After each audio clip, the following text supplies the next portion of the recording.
آرزو تعلیم قرآن عام ہو جائے، ہر کے پرچم سے اونچا پرچم اسلام ہو جائے۔ الحمدللہ رب العالمین والصلاة والسلام علی سید المرسلین، اما بعد فاعوذ باللہ من الشیطان الرجیم، بسم اللہ الرحمن الرحیم۔ الصلاة والسلام علیک یا رسول اللہ وعلی آلک واصحابک یا حبیب اللہ، الصلاة والسلام علیک یا نبی اللہ وعلی آلک واصحابک یا نور اللہ۔ مدنی چینل کے ناظرین، پروگرام قرآنی صورتوں کا تعارف، اس میں آپ کو خوش آمدید کہتے ہیں، مرحبا کہتے ہیں۔ اللہ پاک ہم سب کو قرآن پاک کا فہم عطا فرمائے، سمجھ عطا فرمائے، اور قرآن کے نور سے ہمارے سینوں کو روشن اور منور فرمائے۔ ہمارے پیارے نبی صلی اللہ علیہ وآلہ وسلم کا فرمان عظمت علی شان ہے، زینوا مجالسکم بالصلاۃ علیہ فإن صلاتکم علیہ نور لکم یوم القیامہ۔ اپنی مجلسوں کو مجھ پر درود پڑھ کر آراستہ کرو کہ تمہارا مجھ پر درود پڑھنا قیامت کے دن تمہارے لیے نور ہوگا۔ صلو علی الحبیب صلی اللہ تعالی علی محمد صلی اللہ علیہ وآلہ وسلم۔ ناظرین کرام، اس پروگرام میں ہم باقاعدہ قرآن مجید فرقان حمید کی ایک سورہ مبارکہ، اس کا کچھ پس منظر وہ عرض کرنے کی کوشش کرتے ہیں۔ سورہ مبارک کا تعارف وہ مکی ہے یا مدنی؟ جی ہاں، قرآن مجید فرقان حمید کی کئی صورتیں وہ مکی ہیں اور کئی صورتیں مدنی ہیں۔ تعداد کے اعتبار سے 114 کل صورتیں ہیں قرآن مجید فرقان حمید کی، اور ان میں سے 86 صورتیں یعنی 86 یہ صورتیں مکی صورتیں ہیں، اور بقیہ 28 یہ صورتیں مدنی صورتیں ہیں۔ مکی صورتوں سے مراد ہجرت سے قبل جو سورہ مبارکہ نازل ہوئی تو انہیں مکی صورتیں کہا جاتا ہے، اور مدنی صورتیں وہ ہیں کہ جو ہجرت کے بعد جن کا نزول ہوا۔ آج جو سورہ مبارکہ ہے وہ سورۃ الحجر ہے۔ قرآن مجید فرقان حمید کے اندر سورہ ابراہیم کے بعد سورۃ الحجر ہے، اور 14ویں پارے کے ابتدا سے بلکہ 13ویں پارے کی آخری آیت سے گویا کہ یوں کہیں کہ اس سورہ مبارکہ کا آغاز ہوا۔ یہ سورہ مبارکہ مکہ مکرمہ میں نازل ہوئی، اور اس سورت کے 6 رکوع اور 99 آیتیں ہیں۔ اس سورہ مبارکہ کا نام حجر اس مناسبت سے رکھا گیا ہے کہ مدینہ منورہ اور شام کے درمیان ایک وادی ہے، اس وادی کا نام وہ حجر تھا، اور اسی وجہ سے اس سورہ مبارکہ کا یہ نام بیان ہوا۔ اس وادی میں رہنے والی قوم سمود کا واقعہ چونکہ اس سورہ مبارکہ کے اندر بیان ہوا، تو اس لیے اس سورہ مبارکہ کو سورۃ الحجر کا نام دیا گیا۔ ہجر کا معنی ہوتا ہے منع کرنا، روکنا، اسی لیے عقل کو بھی ہجر کہا جاتا ہے۔ اس کا مقصد یہی ہے، معنی یہ ہے کہ وہ ہمیں اچھے برے چیزوں کی عقل تمیز دیتی ہے اور برے کاموں سے ہمیں روکتی ہے، تو اس لیے اسے بھی ہجر کہا جاتا ہے۔ اس مقام ہجر کے حوالے سے احادیث طیبہ کے اندر بھی یہ بات بیان کی گئی، اور چونکہ اس وادی پر وہ لوگ بھی تھے قوم سمود والے کہ جن کو عذاب میں مبتلا کیا گیا، کہ حضرت صالح علیہ السلام کی اونٹنی چونکہ وہاں تھی، اور وہ صالح علیہ السلام کی اونٹنی کے حوالے سے یہ کہا گیا تھا کہ وہ جو کنواں تھا اس میں ایک دن تم لوگ پانی بھرو اور ایک دن وہ اونٹنی کے لیے پانی چھوڑ دو، اور حضرت صالح علیہ السلام کی اونٹنی وہاں سے پانی پیا کرتی تھی۔ بالآخر اس قوم نے اللہ کے نبی کی نافرمانیاں کی، اور اس اونٹنی کی بھی ٹانگوں کو، کونچوں کو کاٹ دیا، اور وہ عذاب کے اندر مبتلا ہوئے۔ رسول اللہ صلی اللہ علیہ وآلہ وسلم نے ارشاد فرمایا، تم اس عذاب یافتہ قوم کے پاس سے روتے ہوئے گزرو، عذاب یافتہ قوم کے پاس سے روتے ہوئے گزرو، اگر تم رو نہیں سکتے تو ان کے پاس سے نہ گزرو، تاکہ کہیں ایسا نہ ہو تم پر بھی وہی عذاب کہیں نازل نہ ہو جائے۔ اور ایک اور روایت میں جب آپ صلی اللہ علیہ وسلم وہاں سے گزرے تو آپ نے یہی ارشاد فرمایا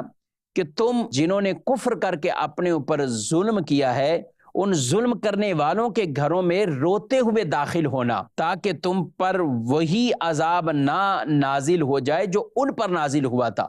پھر آپ صلی اللہ علیہ وآلہ وسلم نے اپنی چادر سے سر اور چہرہ مبارک یہ ڈھانپ لیا، اور اس وقت آپ سواری پر تھے، اور یعنی اس مقام سے جب آپ گزرتے، اور یہ ہمیں باقاعدہ قرآن مجید فرقان حمید کے اندر بھی درس موجود ہے، احادیث طیبہ کے اندر بھی یہ ذکر موجود ہے کہ جہاں اللہ رب العالمین کا عذاب نازل ہوا اور جو عذاب کی جگہیں ہیں ان کے پاس نہ جاؤ، وہاں نہ رکو، نہ وہاں ٹھہرو، اور اگر وہاں جانا بھی ہے تو روتے ہوئے، اللہ سے پناہ مانگتے ہوئے ان جگہوں سے گزر جانا ہے۔ بلکہ آپ صلی اللہ علیہ وسلم کی یہ تعلیم ہے کہ جلدی جلدی سے وہاں سے آپ اپنے قافلے گزار لیتے تھے، اور جلد سے جلد وہاں سے نکلنے کے لیے صحابہ کرام علیہم رضوان کو آپ ارشاد فرمایا کرتے تھے۔ سورہ ہجر کے مضامین کی طرف بڑھتے ہیں۔ یہ سورہ مبارکہ مکہ مکرمہ میں چونکہ نازل ہوئی، اور دیگر صورتوں کی طرح اس سورہ مبارکہ کے اندر بھی اللہ رب العالمین کی وحدانیت، اللہ کی قدرت، نبی صلی اللہ علیہ وآلہ وسلم کی نبوت، مرنے کے بعد دوبارہ زندہ کیے جانے اور اعمال کی جزا ملنے، یہ سارے معاملات کو کئی دلائل کے ساتھ اس سورہ مبارکہ کے اندر بیان کیا گیا۔ ایک اور بات، بڑی اہم بات، قرآن مجید فرقان حمید کی حفاظت کی ذمہ داری یہ خود اللہ نے اپنے ذمہ کرم پر، اپنے ذمہ رحم پر لی، تو اس سورہ مبارکہ کے اندر اس کو بھی بیان فرمایا گیا ہے۔ اس کے ساتھ ساتھ اللہ تعالیٰ کے انبیاء اور رسولوں کے ساتھ کفار نے، مشرکین نے جو طرز عمل اختیار کیا اس کو بھی اس سورہ مبارکہ کے اندر بیان کیا گیا۔ حضرت آدم علیہ السلام کو جو فرشتوں نے سجدہ کیا، آدم علیہ السلام کی جو تخلیق ہوئی، اور شیطان سجدہ نہ کرنے کی وجہ سے مردود ٹھہرا، یہ بھی مضامین دیگر پاروں کے اندر بھی ذکر ہوئے ہیں۔ اس کے ساتھ ساتھ سورہ حجر کے اندر بھی اللہ نے اسے ذکر فرمایا ہے، اور شیطان کی اس مہلت کو بھی بیان کیا ہے جو اس نے مہلت مانگی اور اسے وہ مہلت دی گئی۔ آئیے ناظرین کرام، اب بڑھتے ہیں کچھ ان مضامین کی طرف اور ان آیات مبارکہ کی طرف۔ سب سے بیسک اور پہلی آیات مبارکہ جس سے سورہ مبارکہ کا سبب نزول اور شان نزول بھی بیان ہوا، قرآن مجید فرقان حمید میں اللہ رب العالمین ارشاد فرماتا ہے، ربما یود الذین کفروا لو کانوا مسلمین، کفار یہ آرزو کریں گے کہ کاش وہ بھی مسلمان ہوتے۔ حدیث پاک میں حضرت ابو موسیٰ اشعری رضی اللہ تعالیٰ عنہ بیان کرتے ہیں کہ رسول اللہ صلی اللہ علیہ وآلہ وسلم نے بیان فرمایا کہ جب دوزخی جہنم میں جائیں گے، کافر بھی جہنم میں جائیں گے، تو ان کے ساتھ مسلمان بھی کچھ جہنم میں ہوں گے۔ اب جب کافر ان مسلمانوں کو دیکھیں گے تو وہ کہیں گے ہم بھی سزا میں، تم بھی سزا میں، تو تمہارے اسلام نے، تمہارے ایمان نے تمہیں کیا فائدہ پہنچایا؟ وہ ان پر ایک گویا کہ ایک سوال ان سے کریں گے تنقید کے طور پر۔ تو مسلمان انہیں جواب دیں گے کہ ہمارے کچھ گناہ تھے جن پر ہماری گرفت ہوئی، اور ان کی سزا کی وجہ سے ہمیں جہنم میں ڈالا گیا ہے۔ اب یہ جو سوال اور اس پر مسلمانوں نے جو کافروں کو جواب دیا دوزخ میں، جہنم میں، تو کہا یہ باتیں سن کر اللہ رب العالمین کی طرف سے حکم ہوگا کہ جتنے مسلمان ہیں ان کو دوزخ سے نکال لیا جائے، یعنی ان کی اس دولت ایمان کی برکت سے ہی ان کو کہا جائے کہ ان کو دوزخ سے نکال لیں۔ تو اب جب ان کو دوزخ سے نکال لیا جائے گا تو کافر دیکھیں گے کہ ہاں یہ گناہ کی وجہ سے تو جہنم میں آئے تھے، لیکن اب انہیں نکال لیا گیا۔ ربما یود الذین کفروا لو کانوا مسلمین، تو پھر وہ تمنا کریں گے، آرزویں کریں گے کہ کاش ہم بھی مسلمان ہوتے تو یہاں سے نکل جاتے، اس عذاب سے ہمیں چھٹکارا مل جاتا اور ہم بچ جاتے۔ کہا کہ اس کے بعد رسول اللہ صلی اللہ علیہ وآلہ وسلم نے یہ آیت مبارکہ تلاوت فرمائی۔ بسم اللہ الرحمن الرحیم، الف لام را، تلک آیات الکتاب وقرآن مبین، ربما یود الذین کفروا لو کانوا مسلمین۔ یہ کتاب اور روشن قرآن کی آیتیں ہیں۔ کافر بہت آرزویں کریں گے کہ کاش وہ مسلمان ہوتے۔ ناظرین اکرام، اس سے پتہ چلا کہ ایمان کتنی بڑی عظیم دولت ہے۔ ایمان کے ساتھ خاتمہ گواہی، ایمان بچا کر ایمان پر استقامت کے ساتھ دنیا سے چلے گئے تو اگر کوئی مسلمان اپنے گناہوں کی وجہ سے جہنم میں چلا بھی جائے گا، بالآخر وہ جہنم سے ضرور باہر نکلے گا اور جنت اس کا مقدر ہوگی، جنت میں داخلہ اس کا ہوگا۔ لیکن جو کافر ہیں وہ ہمیشہ ہمیشہ کے لیے جہنم میں ہوں گے اور وہ حسرت کریں گے۔ قیامت کے دن حسرت دونوں کی ہوگی، کافر بھی حسرت کرے گا اور مسلمان بھی حسرت کرے گا۔ آپ حیران ہوں گے مسلمان کیسے حسرت کرے گا؟ کافر حسرت اس لیے کرے گا کہ کاش میں ایمان لے آتا، اگر ایمان لاتا تو میں بھی مسلمانوں والے انعامات پا لیتا، لیکن اس کی یہ حسرت افسوس والی حسرت ہوگی کہ میں مسلمان نہیں ہوا، اب میرا حال یہ ہے۔ لیکن مسلمان بھی یعنی نیک لوگ بھی حسرت کریں گے کہ کاش میں اپنے اعمال کے اندر اور بہتری لاتا، اعمال میں زیادتی پیدا کرتا، نیک عمل زیادہ کرتا۔ اس میں کوئی ایسا نیک شخص نہیں جس کو یہ حسرت نہیں ہوگی۔ نبی کریم صلی اللہ علیہ وآلہ وسلم کی ایک حدیث ہے کہ اگر بندہ اپنی پیدائش کے دن سے اپنے چہرے کے بل گر جائے حتیٰ کہ اللہ کی اطاعت میں بوڑھا ہو جائے اور بوڑھا ہو کر اسی میں ہی مر جائے، تو اس دن یعنی قیامت کے دن وہ عبادت کو حقیر سمجھے گا اور تمنا کرے گا کہ مجھے دنیا میں لٹا دیا جائے تاکہ وہ اجر و ثواب اور زیادہ کرے۔ یعنی مسلمان کی یہ تمنا مزید قرب الہی کے حصول کے لیے ہوگی۔ عبادت جتنی بھی ہوگی تمنا یہ کرے گا کہ دنیا میں لٹا دیا جاؤں اور عبادت کروں اور عبادت کروں۔ ناظرین کرام، ابھی موقع ہے، ہر ایک کے پاس موقع ہے، یہ دنیا دارالعمل ہے، آخرت میں قبر میں چاہے گا بھی تو وہ کوئی عبادت نہیں کر پائے گا، اسی عبادت کا انعام اور ثواب اسے قبر میں بھی ملے گا، حشر میں بھی ملے گا جو دنیا کے اندر وہ کر کے گیا ہے۔ تو اس لیے اپنی عبادتیں، ریاضتیں، قرب الہی کے حصول، اس میں زیادہ سے زیادہ اپنی کوششیں شامل رکھنی چاہیے۔ اور کافر جیسے قیامت کے دن حسرت کرے گا، دنیا کے اندر وہ لذتیں دیکھ رہے ہیں، مکانات عالی شان، پیسہ، لذتیں، خواہشات، یہ سب چیزیں دنیا کے اندر ہے، کیونکہ وہ اسلام کی باؤنڈری میں نہیں ہے، آزاد ہیں۔ اس لیے فرمایا مومن کے لیے دنیا قید خانہ ہے اور کافر کے لیے جنت ہے۔ یعنی اس کے لیے تو ایک قید ہے کہ یہ ایک باؤنڈری کے تحت رہتا ہوا اپنی زندگی کو گزارتا ہے، تجارت ہے، نوکری ہے، ملازمت ہے، آپ ایک دوسرے کے معاملات ہیں، حقوق ہیں، خرید و فروخت ہے، نکاح ہے، جو بھی معاملات ہیں وہ شریعت کے مطابق ہے، پھر اپنی عبادات والے سلسلے بھی اس میں ہیں۔ تو مومن اپنی زندگی کو ایک محدود طریقے سے گزارتا ہے، کافر دنیا کے اندر تو بڑی عیش و عشرت کے ساتھ کہ وہ بظاہر کہتا ہے کہ میرے اوپر کوئی کسی طرح کی پابندی نہیں ہے۔ قرآن مجید فرقان حمید میں اللہ پاک نے ان مشرکین کے حال کو بھی بیان کیا اور نبی صلی اللہ علیہ وآلہ وسلم سے کہا ذرہم یأکلوا ویتمتعوا ویلہہم الامل فسوف یعلمون، آپ انہیں چھوڑ دیں، آپ انہیں چھوڑ دیں، کھائیں برتیں اور امید انہیں کھیل میں ڈالیں، یعنی اب وہ ایک امید پر ہیں اور جیسے کہتے ہیں لمبی لمبی امیدیں، وہ اس امید پر ہیں اور عنقریب وہ جان جائیں گے۔ یعنی دنیا کے اندر تو یہ ایمان، اطاعت، قرب الہی، اس طرح کے کام کرنے سے یہ غافل ہیں، لیکن جب آخرت میں آئیں گے تو پھر فسوف یعلمون، یہ پھر جان جائیں گے کہ کاش اس وقت یہ کام کر لیتے، ہمیں ایمان کی دولت مل جاتی، نیک اعمال کرتے، اعمال صالحہ کی وجہ سے کوئی مقام مرتبہ حاصل کرتے، یہ اس وقت تمنا کریں گے۔ لیکن دنیا کے اندر اب انہوں نے اپنی ایک لمبی امیدیں باندھ لی ہیں، تو لہذا آپ انہیں اب ان کے حال پر چھوڑ دیجئے۔ ناظرین کرام، ایسی لمبی امیدیں جس کے اندر آدمی آخرت کی فکر سے غافل ہو جائے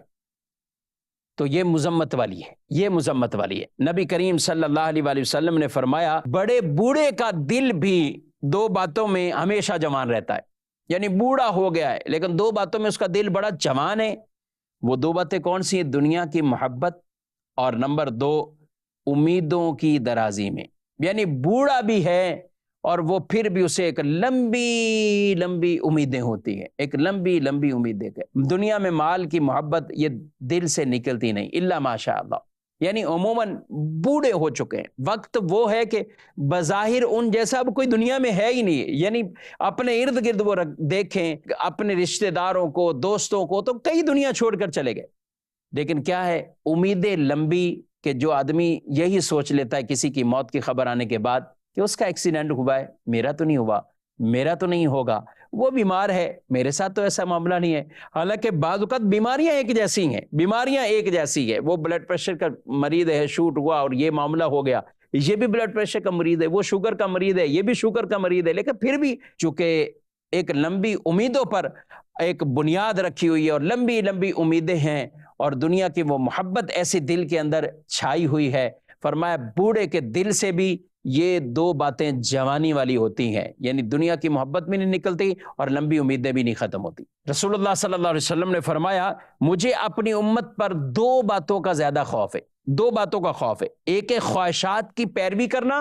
اور ایک لمبی امیدیں کرنا۔ مجھے اپنی امت پر ان دو باتوں کا خوف ہے۔ اور ایک اور حدیث میں ارشاد فرمایا، صحابہ کرام علیہ مردوان سے خطاب کرتے ہوئے رسول اللہ صلی اللہ علیہ وسلم نے بیان فرمایا خدا کی قسم مجھے تمہاری مفلسی کا کوئی ڈر نہیں ہے کہ تم غربت کی وجہ سے مفلس ہو جاؤ گے، غریب ہو جاؤ گے، اس افلاس اس مفلسی کا مجھے کوئی ڈر نہیں، بلکہ تمہارے بارے میں ڈر یہ ہے کہ تم پر دنیا کشادہ کر دی جائے گی جیسے تم سے پہلے لوگوں پر دنیا کشادہ کر دی گئی، اور تم بھی اس دنیا سے ایسے پیار کرنے لگ جاؤ گے جیسے وہ لوگ کرنے لگ گئے تھے، اور پھر اس سبب سے ہلاکت تمہیں ملے گی۔ اللہ اکبر، اس سبب سے یعنی تم ہلاک ہو جاؤ گے، ہلاکت میں پڑ جاؤ گے۔ یعنی آپ نے فرمایا مفلسی کا ڈر نہیں ہے، مفلسی کا ڈر نہیں ہے، بلکہ ڈر یہ کہ دنیا تم پر کشادہ آ جائے گی۔ آج کچھ لوگ اسی طرف اتنا مبتلا ہو جاتے ہیں، یاد رکھیں اس سے کسی کے بھی سیری نہیں ہونی، شکم سیر نہیں ہونا، یعنی انسان ایک چاہتا ہے تو اس کے بعد اس سے ڈبل، پھر وہ تو اس سے ڈبل، پھر وہ تو اس سے ڈبل۔ یہ ایک لمبی امیدیں اور لمبی خواہشات یہ کبھی ختم ہونے والی نہیں ہے، الا یہ کہ جو اللہ اور اس کے رسول کا ڈر، خوف، اطاعت، اتباع کا جذبہ دل میں رکھتے ہوئے دنیا کے اندر وہ ایسی کمائی اور اپنے معاملہ چلاتا ہے کہ جس کی وجہ سے وہ کسی کے سامنے محتاج نہ ہو، مانگتا نہیں ہے، بھیک نہیں مانگتا ہے، بس اتنا دنیا سے بھی لیتا ہے اور ساتھ ساتھ اللہ کو بھی یاد کرتا ہے اور رب کو راضی کرنے والے کام بھی کرتا ہے۔ ایسا ہی کرنا چاہیے۔ مزید کچھ مضامین کی طرف بڑھتے ہیں۔ سورہ حجر کی آیت نمبر 9 میں قرآن پاک کی حفاظت کا ذمہ اللہ کے ذمہ کرم پر ہے، سبحان اللہ، یعنی یہ حفاظت اللہ نے اپنے ذمہ رکھی ہے۔ اِنَّا نَحْنُ نَزَّلْنَا الذِّكْرَ وَإِنَّا لَهُ لَحَافِظُونَ، بے شک ہم نے اتارا ہے یہ قرآن اور بے شک ہم خود اس کے نگہبان ہیں، حفاظت کرنے والے ہیں۔ اِنَّا نَحْنُ نَزَّلْنَا الذِّكْرَ وَإِنَّا، یہ خود تاکید ہے، وَإِنَّا لَهُ لَحَافِظُونَ، لام تاکید یہاں پر بھی بیان کی گئی، بار بار یہ تاکید کو بیان کر دیا گیا کہ ہم نے اتارا ہے، اس کی حفاظت بھی ہم کرنے والے۔ یہ قرآن مجید وہ واحد کتاب ہے جس کی حفاظت اللہ نے اپنے ذمہ کرم پر لی ہے، جس کی حفاظت اللہ نے اپنے ذمہ کرم پر لی، اور ساری مخلوق انسان جن کیوں نہ ہو، یہ سارے بھی مل کر اگر کچھ کرنے لگ جائیں تو ایک حرف کی بھی تبدیلی کچھ نہیں ہوگی، کوئی لفظ کی تبدیلی نہیں کر پائے گا، اور اللہ نے ایسا اس کی حفاظت کا اہتمام فرمایا ہے۔ تو یہ قرآن کی یہ شان ہے، نہ اس کی مثل کوئی کلام ایسا لا سکا، ایک صورت بھی نہ بنا سکا، ایک آیت بھی نہ بنا سکا، اور پھر یہ ہے کہ نہ اس میں کسی طرح کی وہ تبدیلی کر سکا۔ تاریخ گواہ ہے، تاریخ گواہ ہے کہ جب بھی کسی نے ایسی کوئی حرکت کی ہے، اس میں کوئی تحریف اور تبدیلی کرنے کی کوشش کی ہے، تو وہ ہرگز کامیاب نہ ہو سکا۔ اور تاریخ میں ایسے کئی واقعات ہوئے بھی کہ قصدن لوگوں نے کرنا چاہا، اور اس کا مطلب کیا ہے ناظرین کرام کہ یہ کلام محفوظ ہے، کتاب محفوظ ہے،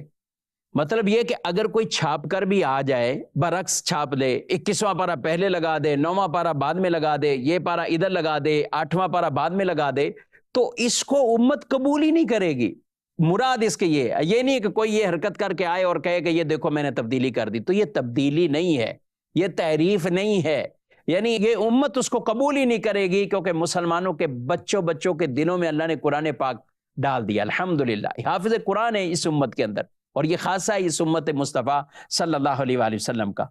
مامون رشید کے پاس ایک مرتبہ ایک شخص آیا، بڑا خوبصورت کلام کرنے والا، شاندار گفتگو کرنے والا، تو مامون رشید نے کہا کہ تم مسلمان کیوں نہیں ہو جاتے، اسلام کی دعوت دی، تو اس نے اس وقت انکار کر دیا۔ اچھا یہی شخص ایک سال بعد آیا اور مسلمان بھی ہو گیا اور بڑی فقہ کے اوپر بڑی اچھی گفتگو کرنے لگا۔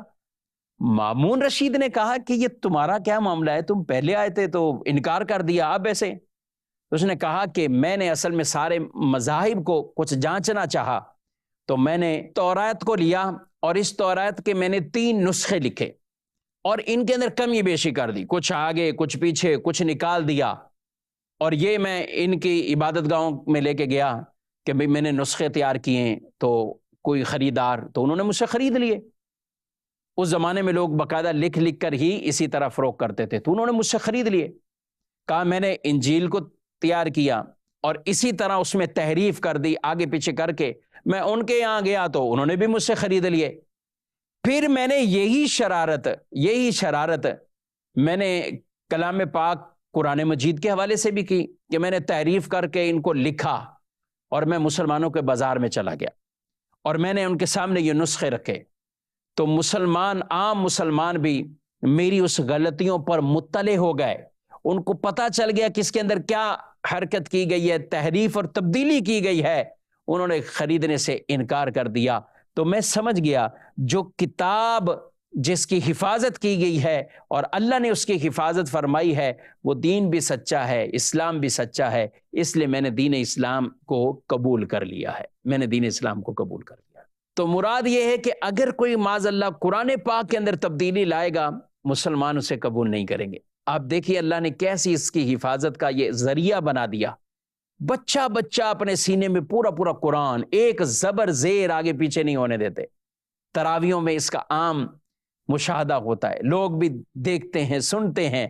چھوٹا بچہ غلطیاں بتا رہا ہوتا ہے، لقمے دے رہا ہوتا ہے، تو کیسے یہ ان کے دلوں کے اندر یہ محفوظ ہے۔ اور یہ الحمدللہ مسلمانوں کی ایسی اکثریت ہر وقت رہے گی کہ کوئی بھی اگر قرآن مجید کے حوالے سے کسی طرح کی ادنا بھی شرارت کرے گا تو وہ اس کی اس شرارت کو بھی قبول نہیں کریں گے اور اس کی غلطی اس کو بتائیں گے۔ یہ قرآن پاک اسی طرح یہ محفوظ ہے اور یہ محفوظ رہے گا کہ اللہ نے اس کی حفاظت کا ذمہ اپنے ذمہ کرم پر لیا ہے۔ اللہ پاک ہم سب کو قرآن پاک کا نور، قرآن کا فہم عطا فرمائے، نور قرآن سے سینوں کو روشن اور منور فرمائے۔ سورۃ الحجر کے کچھ مضامین پر گفتگو ہوئی ہے، مزید انشاءاللہ آئندہ پروگرام میں دیگر مضامین پر کچھ گفتگو کریں گے۔ اللہ پاک عمل کی توفیق دے، آمین بجاہ نبی الامین صلی اللہ علیہ وسلم۔ یہی ہے آرزو تعلیم قرآن عام ہو جائے، ہر ایک پرچم سے اونچا پرچم اسلام ہو جائے۔